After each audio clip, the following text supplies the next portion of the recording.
Welcome back to Co-Operatives, everybody. I'm busy talking to Adraya and Tyrael. Learning the plot here because I have not been paying any attention to it before. Yeah, you guys have asked This me sounds like every a good step of the way. This sounds like a good moment to start. Merely a warning. What are we warning about? Okay. Yes, So we have to go to the Cave of the Betrayer, which I believe, yes, we had opened the portal into. We portaled back from. Check out my dramatic slow walk. I'll catch up to you guys soon. That fire is yours, Bruce, right? Yeah. Disintegrate! And that's silly. You're silly. I don't think there is such a thing. Silly goose. It's too much silliness. You guys are probably, I hope you shared my feelings, but, like, the second half of Act 2 just sucks. Is this the second half of Act 2? Why does it suck? It's just so much busy work. And Didn't we just find the prince in the sewer like a little while ago? well, yes, that was the start of like the busy work because the sewer like went by quicker than I thought we would get through it. But like the maps just get ridiculously large from here on out, and they like give you like multiple levels, and you're here to find one thing, and nothing's really difficult here, even on hard difficulty. It's just like, ugh. Is there any good loots? That's what's important. Yeah, I love little string instruments. Shut up, Burgess. I hate you so much. Yeah, I kind of like phased away out of that conversation and only realized what was going on. Like halfway through, I hate you, Burgess. I wonder how many. We should have a count of that for our entire like channel. Every time Ben says, I hate you, Burgess. That's fair. No, I mean, I would kind of like to see that. Yeah. Well, I'm gonna need your help. Yeah. We need to mark it every time. Mark it, dude! Or market girl. What? I don't know, man. I don't know, but as I was saying, I don't really think these things are so much bigger than everything else. They just look so much more repetitive. Like, I can't tell the difference of where we're going, I suppose. So. Yeah, but the maps do get noticeably bigger. Yeah, it all we looks just like the started same this. cave. Oh wait, because it is the same cave. Yeah. We haven't left it yet. Bugs! Bugs throws chakrams. Oh god, fire throws chakrams. Oh god, my aunt throws chakrams. Since when am I throwing chakrams at everything? I'm pretty sure I only throw them at bugs. I don't even throw them at other enemies because I'm, not paying attention. Chris, you've been throwing at chakrams for like the last 2 minutes. What are you talking about? I'm not throwing anything. What is coming out of you? Pure and holy light. Oh, that of arcane energy. Frisbees. Wow, this is a fucking strong ass spider. Feliron. Shield. Ugh. Bugs! Did that spider not even drop anything? No, Burtis just was quick to collect. You dropped Knuckles. Yeah, Knuckles? Worm. Goblin, no! I want to kill you. I want to kill you! Can I not cast Blizzard in here? And you cast with your period? Yeah. Good tie. Did we lose that goblin? No, we killed him. Okay. I just looked away at the wrong second. Reminds me of the noises from Pooh Mountain. Wet, I feel like. You never had a wet poo? No, I'm saying this Pooh Mountain was a That'd be pretty impressive to make it through like to your 20s and never have a wet poo. I know, right? Like, because I feel as a kid, you just eat so much shit. Then you shit it back out. Yeah. As shit. I don't know if I'm going in the right direction, so. No, we're not. We missed the, We Yeah, went we need to go down that way. Okay. down and to the right.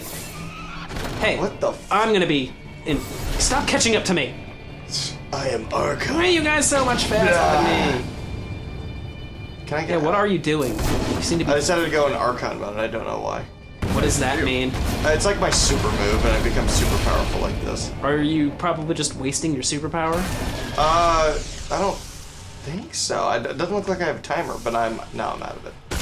Yeah, now you gotta make it replenish again or something. Yeah, it's Till gonna your be like meter goes back up. it's gonna be like a minute cooldown. Not like we're gonna be in a difficult enough situation. Bugs! So I think the socio-economic situation of the country... Bugs! We were having this really important conversation actually earlier about, yeah, superhero movies and bugs!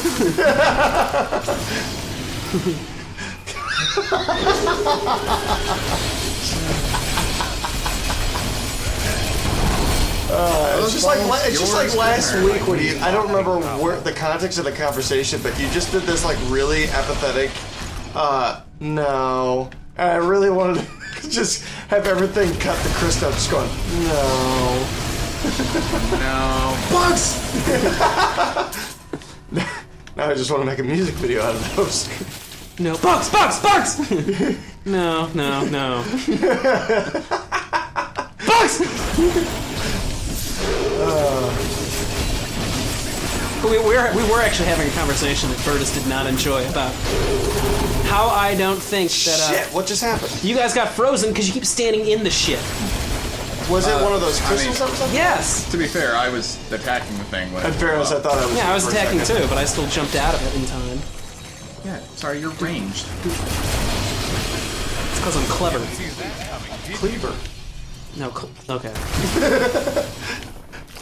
No. I only really want to posit this as a question, not to get back into our conversation, but the conversation we're having. Would other people consider Guardians of the Galaxy to be a superhero movie or a science fiction movie? I feel like this is going to be a really divisive answer. Well, that's probably the point. It probably will be. Because what it comes down to, I realize, is my personal opinion is that science fiction sort of supersedes pretty much everything else. So it's like you could have an entire, it could be totally like one superhero, but if he's out in space, going from planet to planet, and there's other space travel going on, yeah, I kind of think it's more science fantasy. I mean, that's always been the thing about Or science fiction. Science fiction is it's always so vague. But I should make it clear, it has to have spaceships. If it doesn't have spaceships, if it's like Green Lantern and they're going around with powers in their rings or whatever, alright, I'll call that superheroes, because they're using, I was gonna say, 'cause Iron Man powers. can also go out in What space. do you mean that? But I would consider, if Iron Man were to go out in space, though, I think I'd actually consider that to be a science fiction. Well, I consider because if Iron Man more of the science fiction-y type. Yeah. Anyway. Because, What? I mean, okay, so like. Oh, he's talking. I don't give a shit. He's saying something dark and grim. I guess where's your, I guess, definition of science fiction? Just because I know there are things like Blade Runner is pretty much science fiction, or if you even go to the original book, Do Androids Dream of Sleep? Or Do Androids Dream of Sheep? Electric Sheep. Yes, there you Like, go. that is technically considered science fiction. This is now a whole different conversation, but just, I guess I want to know where your definition stands? Because as bad as the movie is, iRobot considered science fiction. And then you have like Aliens and Predator that are science fiction, which more fit, I guess, in what you're thinking in lines of science fiction. And I guess I want to see... well, what do you mean, as opposed to, like, where it stops and ends? Because science fiction, yeah, is a really big one. And as you hear me kind of saying, I'm calling it science fantasy now, because I think we got to kind of start making that differentiation. Because it's the idea of including elements that, if it were 50 years ago, you could say, like, well, we don't know enough, this is plausible, that it maybe could happen this way. But now we know enough to know, no, that's just a fantastical idea. Sure. But we still like seeing them in, media.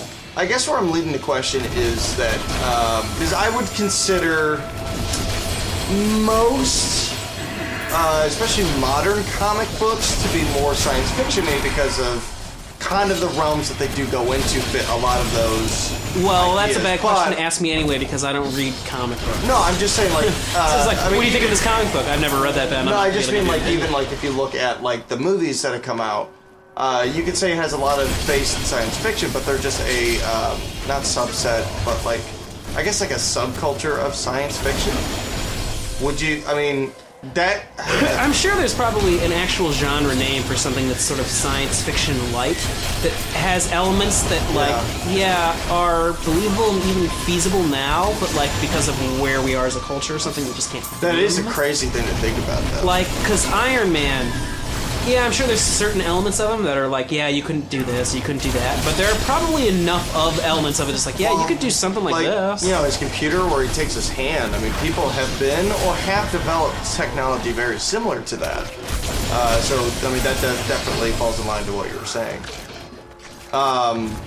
And that was the vaguest description I give, but you know what? And maybe more like science speculation or something, I don't know. But I'm sure there's probably a genre title for something like that already that I'm just missing. I guess when you say science speculation, it makes me think of what original science fiction?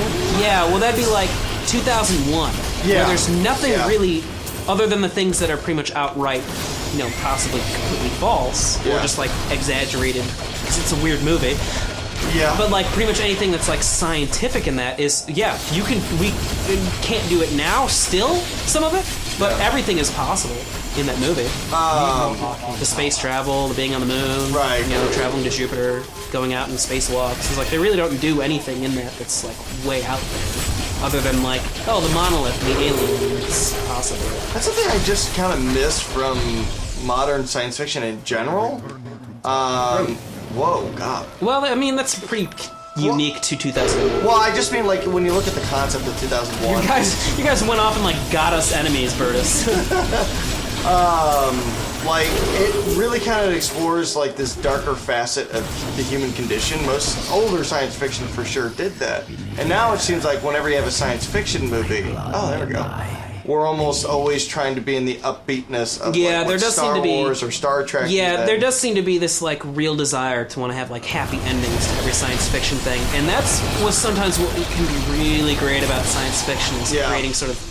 Yeah, a bit of a horror story. Right. But I mean, like, which is why, like, the last one that that's pretty good, that I think gets a really nice mix there, is Sunshine by Danny Boyle. Which I know a lot of people really dislike its last act.